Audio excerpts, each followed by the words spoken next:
Akwụkwọ ihe mere nke abụọ isi nke 33. Manase dị afọ 2 mgbe ọ malitere ịchị. Ọ chịrị afọ 50 na Jerusalem. O wee mee ihe dị egwu n'anya Jehova, dịka ihe arụ nke mba ọzọ nke Jehova chụpụrụ n'ihu ụmụ Izrel, n'ihi na ọ laghachiri wee wughachi ebe ndị Hezekaya nna ya kwaturu. O wuru ebe ịchụ àjà maka Belem, meekwa ihe eji kee ihe, feekwa usuu niile nke eluigwe ofufe, meekwa ka ha dị mma. O wukwara ebe ịchụ àjà n'ụlọ Jehova nke dị na Jerusalem ruo mgbe ebighị ebi. O wuru ụlọ ebe ịchụ àjà maka ndị ọbịa niile bi n'ala ahụ n'ogige abụọ nke ụlọ Jehova. O mere ka ụmụ ya ndị ikom gabiga n'ọkụ na ndagwurugwu Ben Himon.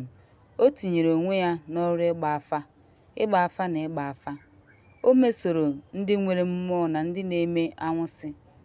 O mere ihe ọjọọ dị ukwuu n'anya Jehova iji kpasuo ya iwe. O tinyekwara ihe oyiyi apịrị apị nke o mere n'ụlọ Chineke, ebe Chineke gwara David na nwa ya nwoke sị, n'ụlọ a na Jerusalem nke m họrọ, n'ihu ebo niile nke Izrel, m ga-etinye aha m ruo mgbe ebighị ebi. Agaghịkwa m ewepụ ụmụ Izrel ọzọ n'ala ahụ m nyere nna nna unu, ka ha wee lezie anya ma mee ihe niile m nyere ha n'iwu, dịka ụkpụrụ na iwu site n'aka Mosis.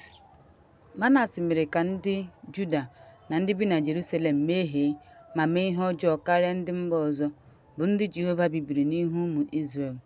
Jehova gwara Manase na ndị ya okwu, ma ha egeghị ntị. Ya mere, Jehova mere ka ndị isi agha nke eze Asiria bịakwasị ha. Ha wee hụ Manase, tụọ ya n'agbọ, kpọga ya na Babilọn.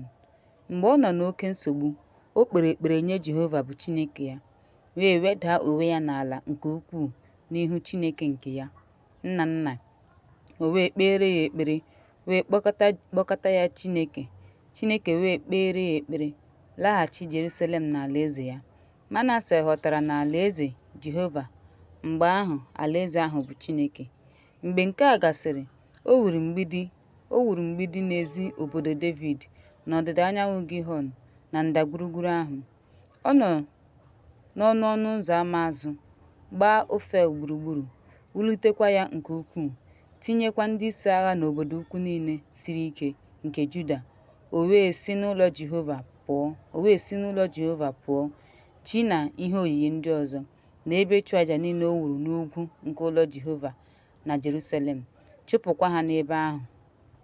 Obodo o dozikwara ebe ịchụ àjà nke Jehova, wee chụọ àjà udo na àjà ekele n'elu ya, wee nye Juda iwu ka o jee ozi nye Jehova bụ Chineke Izrel. Ndị mmadụ ka na-achụ àjà n'ebe ịchụ àjà, ma ọ bụghị nye Jehova bụ Chineke ha. Ihe ndị ọzọ Manase mere, ekpere ya nye Chineke, ya na okwu ndị ọhụ ụzọ gwara ya n'aha Jehova bụ Chineke Izrel. Lee, ha bụ akwụkwọ nke ebe ndị e dere n'ime ha n'akwụkwọ ndị eze Izrel. Ekpere ya na ụzọ Chineke si kpee ya ekpere, mmehie ya niile na mmejọ ya, ebe o wuru ebe ofufe ma tinye ọgba na ihe oyiyi tupu emee ya ihere. Lee, e dere ha n'akwụkwọ ndị ọhụ ụzọ. Manase wee dinaa n'ụra ya na ndị nna nna ya, wee lie ya n'ụlọ ya. Emọn nwa ya wee chịa n'ọnọdụ ya. Amọn dị afọ 22 mgbe ọ malitere ịchị. Ọ chịrị afọ 2 na Jerusalem.